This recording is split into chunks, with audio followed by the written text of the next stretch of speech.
Euzubillahimineşşeytanirracim. Bismillahirrahmanirrahim.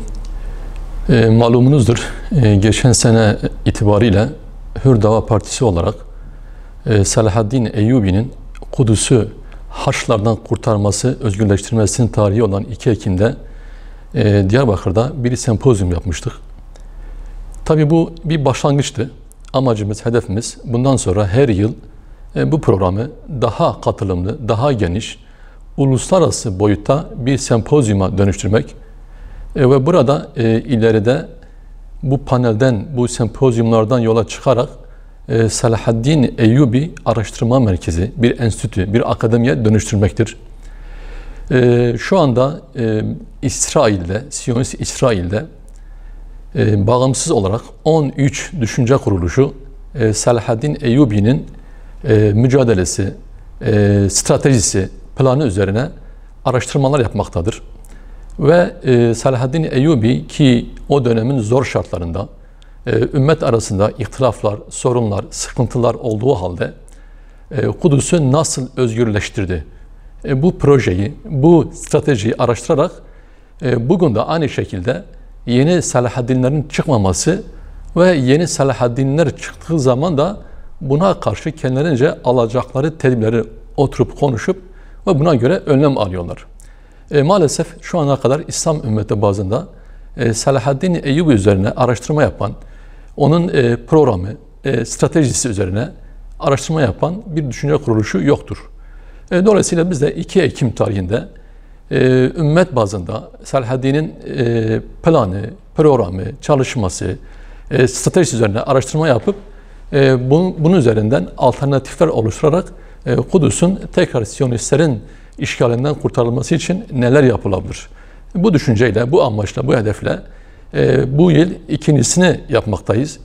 Tabii malumunuzdur, dünya genelinde bir korona salgın hastalığı vardır. Bundan dolayı biz bunu sanal alemde, Zoom programı üzerinde inşallah bu sene yapacağız. Tarih eğlenmek, zaman geçirmek için değildir.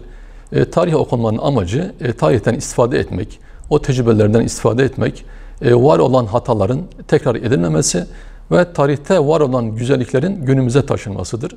Biz de bu amaçla ümmet bazında Selahaddin Eyyubi üzerine, Kudüs üzerine, tarih üzerine araştırma yapan alimlerimiz, akademisyenlerimiz bunları tespit edip olabildiğince bunları bu programa katmaya çalıştık. Tabii bunun yanında Türkiye'de giriş konuşmasını ki bizim Hüdapar Genel Başkanı Sayın İshak Sağlam yapacaktır. Hem ev sahibi olması hasebiyle hem selamlama konuşması ve ardından bütün siyasi parti liderlerine biz davetlerimizi gönderdik. Buna olumlu dönen ki başta Cumhurbaşkanı Sayın Recep Tayyip Erdoğan kendisi programın yoğun olmasına dolayı katılmayıp bir mesaj gönderdi.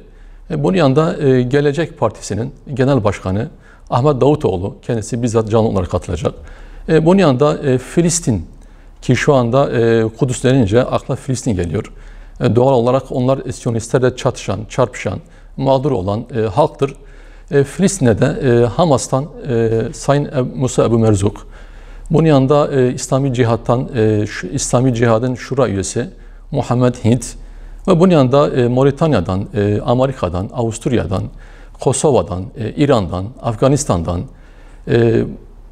Mısır'dan, Lübnan'dan, Irak'tan, Suriye'den birçok akademisyen, birçok alim inşallah bu programa canlı olarak iştirak edecektir. Tabii program 2 bölümden oluşuyor. İlk bölüm liderlerin selamlama konuşması ve ikinci program ise daha çok ilmi manada olacak. Ve bu ilmi çalışmada da Türkiye'den ki birçoğu Türkiye dışından, Türkiye'den de Kudüs üzerine araştırma yapan, bu konuda doktor olan Abdülkadir Turan katılacak. Ve bunun yanında da diğer araştırmacılarımız, diğer alim ve akademisyenlerimiz de bu programda inşallah sunumlarını yapacaklardır. Tabii program 3 Ekim Cumartesi günü saat 2'de başlayacak. Zoom programı üzerinden yapılacaktır. İnşallah biz Zoom programın linkini ilan edeceğiz. Tabii bunun yanında Rehber TV canlı olarak yayınlayacak. Biz gerek Türkiye içinde olsun, gerek Türkiye dışında olsun bütün basın medya kuruluşlarını davetiye gönderdik. Bu programa canlı verilmeleri, haber yapma noktasında Onlardan istekte bulunduk. İnşallah Teala iştirak edeceklerdir. Bunun yanında YouTube üzerinden, Facebook üzerinden de bu programı canlı olarak izleyicilerimiz bütün dünya genelinde bunu izleyebileceklerdir. Kudüs davasına, Filistin halkına sahiplenmesi gereken bazı Müslüman ülkelerin halkı demiyorum, yöneticileri, idarecileri şu anda Filistin davasını bitirmek, Kudüs davasını bitirmek ve Siyonizme yapmış olduğu işgale, zulme destek mahiyetinde Siyonist rejimle ilişkilerini normalleştirme adı altında Kudüs davasına ihanet ediyorlar. Böyle bir ortamda, böyle bir zamanda bu tür programların olması önemlidir. Tabii bu programların sadece programı değil, ümmet bazında bir Kudüs davasının şuurlanmasına, bilinçlenmesine ve inşallah bu desteğe dönüşüp Kudüs'ün bir an önce özgürlüğe kavuşması, bir an önce oradaki işgalin bitmesi ve ümmet olarak Kudüs'te, Mescid-i Aksa'da namaz kılmayı Allah-u Teala bize nasip eylesin.